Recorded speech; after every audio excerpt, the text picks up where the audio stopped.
Post marital के बारे में आते हैं। अब शादी के बाद, अब शादी तो हो गई, अब शादी के बाद किस तरह के केसेस देखने में आते हैं कि लोगों को ट्रस्ट नहीं होता अपने पार्टनर पे, इसलिए ज़्यादातर लोग डिटेक्टिव्स को हायर करते हैं।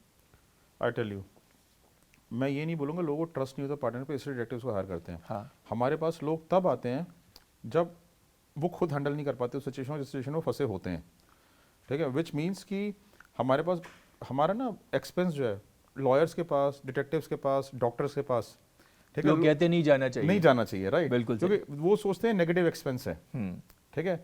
जबकि मेरा व्यू ऑपोजिट है, मैं सोचता हूँ कि जितना जल्दी चले जाओगे उतना सेव कर लोगे अपने आप को, ओके, ठीक है। It's not a negative expense, ठीक है। सो और अपने आप की सिक्योरिटी आज की डेट में बहुत ज़रूरी है, बट फिर भी लोगों को ऐसा सोचना है, ठीक है। तो लोग ना पहले अपने लेवल पे ही चीज़ों को हैंडल करते रहते हैं, करते रहते हैं, करते रहते हैं।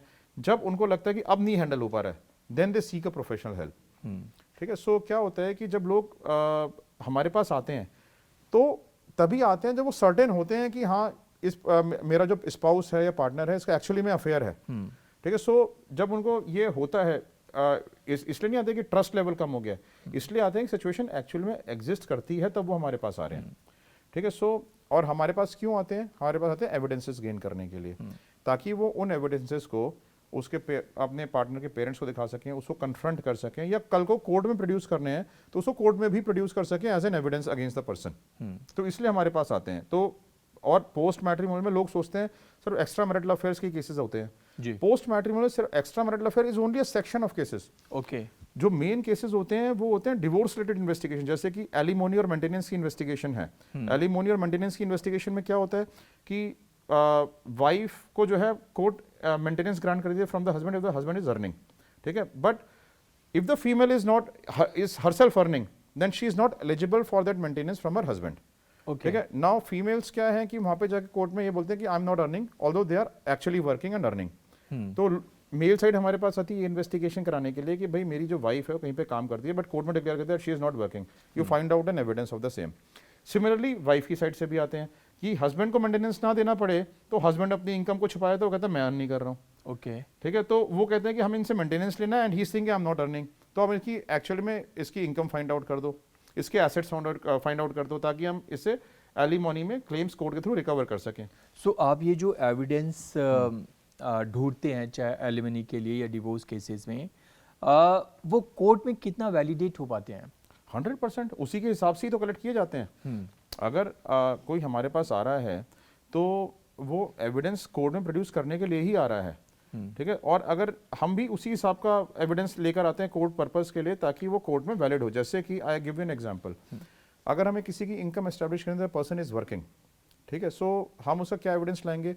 या तो हमारे को उसका अपॉइंटमेंट लेटर की कॉपी मिल जाए किसी तरीके से, या उसकी सैलरी स्लिप मिल जाए, या उसके प्रोविडेंट फंड अकाउंट का नंबर मिल जाए जहां पे उससे करंट कंपनी उसका प्रोविडेंट फंड जमा करा रही है, कोर्ट उसकी स्टेटमेंट खुद निकाल लेती है, या जो कंपनी उस किस बैंक अकाउंट में उसके पैसा ट्रांसफर कर रही है वो बैंक अकाउंट का नंबर हमें मिल जाए, ठीक है। तो वो हमें नंबर मिल जाता है तो कोर्ट में प्रोड्यूस करते हैं, कोर्ट उसकी स्टेटमेंट खुद निकाल लेती है, ठीक तो है। जी एविडेंस कलेक्ट करना कितना चैलेंजिंग है? मतलब आप किसी के ऑफिस में जाके सिर्फ इतना नहीं होता चैलेंजिंग इससे ही बड़ी बात है। वो क्या है कि आपको पहले तो ये पता करना है कि वो काम कहाँ कर रहे हैं। एविडेंस तो आप बाद में निकालोगे, बिल्कुल, ठीक है। तो ये पता करना अपने आप में बहुत चैलेंजिंग होता है कि पर्सन काम कहाँ कर रहा है।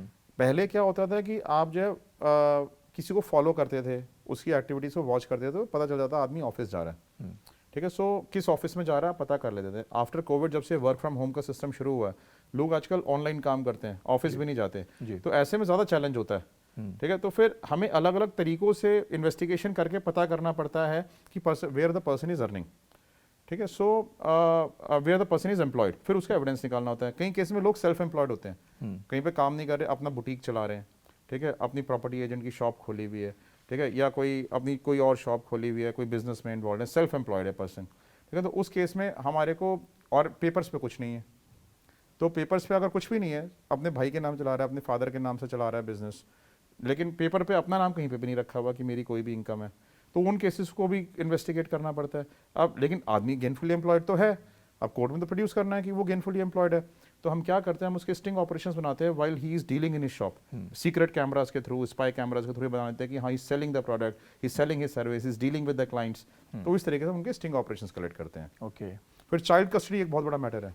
चाइल्ड कस्टडी, हाँ child custody. Okay, child custody में लोग क्या करते हैं, चाइल्ड कस्टडी में क्योंकि दोनों पेरेंट्स का इमोशनल एंगर इन्वॉल्व होता है बच्चे के साथ, बिल्कुल, दोनों पेरेंट्स बच्चे की कस्टडी गेन करना चाहते हैं, दोनों पेरेंट्स ही चाहेंगे कि मुझे बच्चे की कस्टडी मिले, तो जिस पर्सन को नहीं मिलती है, ठीक है, वो हमारे पास आता है ये पता करने के लिए, ये प्रूफ करने के लिए कोर्ट ऑफ लॉ में कि the other person is not a good father और good mother to the child, ठीक है। सो वो एविडेंसेस प्रोड्यूस करने पड़ते हैं कोर्ट ऑफ लॉ में, तो उस तरह के केसेस बड़े सारे आते हैं हमारे पास।